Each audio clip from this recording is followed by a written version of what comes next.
Untuk menekan penyebaran virus COVID-19, 300 pemuka agama dan tenaga pendidik mendapat vaksin Sinovac.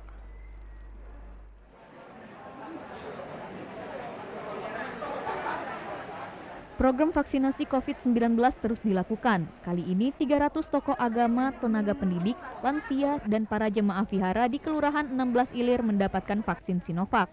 Vaksinasi untuk lansia di Kota Palembang sendiri saat ini belum dilakukan secara optimal.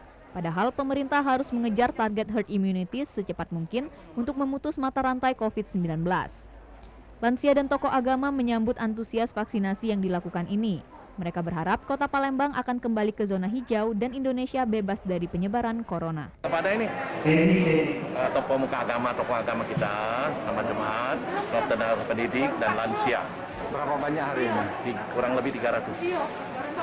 300 orang. Ya. Ini dari sekitar sini atau dari Ya, luar sekitar juga? sini jemaat kita dan tenaga pendidik kita. Pemerintah Kota Palembang melalui Dinas Kesehatan saat ini telah melakukan vaksinasi lansia sebanyak 11.000 atau 20% dari alokasi 53.200 vaksin untuk lansia. Romiko, TVRI Sumatera Selatan melaporkan.